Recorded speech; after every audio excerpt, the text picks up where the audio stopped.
last quarter was interesting. I'm actually more interested in what happened in April. Can you give some color around how active traders behaved in April, given how much retail activity we saw in markets? Yeah, thanks, Shonali. Glad to be here. So Q1, as you saw, was incredibly strong for trading across the board, also strong with net deposits, over 18 billion of net cash coming into the Robinhood platform, which is an all-time record for us. And that strength across depositing and trading has continued into April. April has been very, very strong as well. And even the new assets that we're launching, like futures trading, so we had 4.5 million contracts traded in futures in April, which is more than all of Q1. And what that shows us is that customers are taking advantage of the new products as we diversify to trade and participate in varied market environments. So futures allows customers to take short positions on broad-based indices and macro moves in commodities. And I think that became very, very useful in the market environment in early April. Helpful perspective there. I do want to dig a little bit deeper into crypto because it looks like there was a bit of a slowdown when it comes to your crypto revenue growth. Can you put that into perspective for us? Would you still say that crypto is in high demand here when it comes to trading?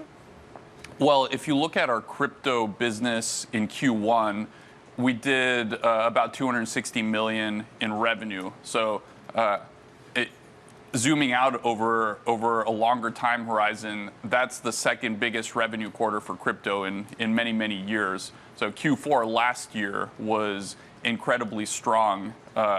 And of course, after that, we've had a little bit of a come down market wide, but still, Q1 was an incredibly strong crypto trading quarter. And what we like to look at is market share. And we feel really good about the market share trajectory. More and more customers are not only coming to Robinhood for crypto, but for all assets that we offer. And we have now 9 business lines that are generating over 100 million in revenue. And a few more that are more nascent that we feel confident we'll get there. I'm really curious about competition here. We reported here at Bloomberg this morning that Morgan Stanley is planning on bringing crypto to E-Trade. They're even looking for partners to gain scale there. How are you positioning for increased competition in this space? We know you've never been shy to shy away from rivalry like that. Yeah, I mean, I'll tell you that we're moving ahead. I think that what we aim to offer at Robinhood is the best combination of value and user experience for crypto trading. We've been at it for a while, so we're excited to see the market share continue. And we've got a lot of things coming down the pike as well. So we have a crypto event that's happening in France in a couple of months, where we're going to be unveiling some new innovative products. We also have the acquisition of Bitstamp, which, as you know, is the longest continuously running crypto exchange, which makes Robinhood, once that acquisition completes, the longest continually running crypto exchange. That also opens up institutional business. So, you know, we see an opportunity to not just compete for retail, but also to partner with other institutions that are looking to get into crypto down the road. I wonder what other expansions you'd make into currencies. I think you can trade options on currencies, right, or futures, but not direct forex. Is that the case on Robinhood right now? Yeah, right now you can get exposure to currencies, traditional currencies, using various means. Most recently, you mentioned futures on currencies, which have been a popular product. You know, I mentioned earlier 4.5 million futures contracts traded in April, more than all of Q1. And futures as a product's only a few months old. So we think that that's going to continue to make progress as more and more of our customer base discovers this asset class. But yeah, there's futures on currencies, on crypto, on commodities, and broad-based indices like the S&P and the Dow. We had the weakest April for the dollar ever, and I'm trying to gauge how foreign investors view U.S. markets, or even how U.S. investors are executing the Sell America trade. And I know that you now offer trading to UK clients, right? They can trade U.S. stocks and contracts here in the U.S. Have you seen any shift away from U.S. assets? Well, what I'll tell you in the UK, and by the way, we're continuing to make a lot of progress there. That product offering keeps getting better and better. We recently launched options trading for UK customers as well. And what we're seeing there is behavior that's actually very similar to the US. In particular, what retail gets excited about is US companies that are at the frontier of innovation. So think electric vehicle companies, artificial intelligence, cryptocurrencies are very interesting globally as well as we continue to advance there. So I think the retail customer base continues to be very, very interested in being at the frontier of innovation, particularly our customers. And over the long run, I think that's going to be a durable trend.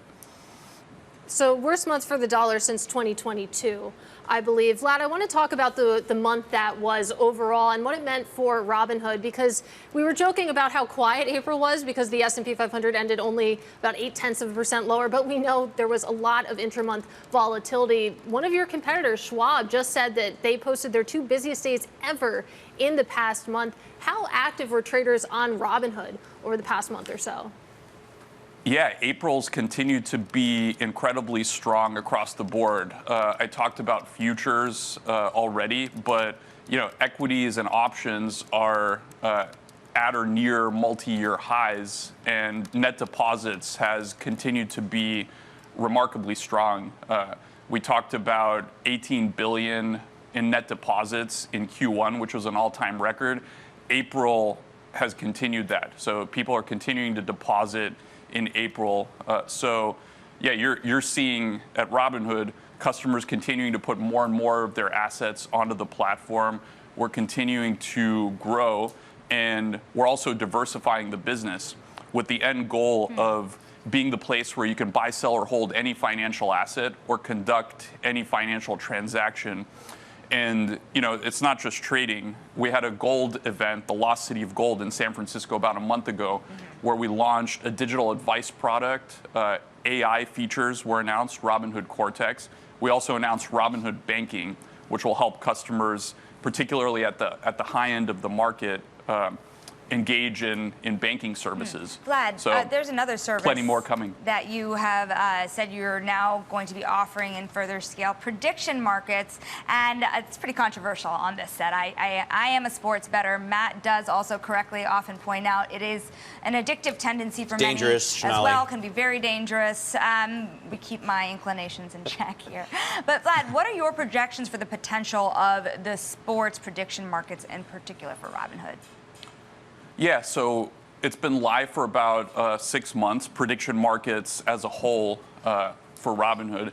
And right now, we announced over 1 billion contracts traded.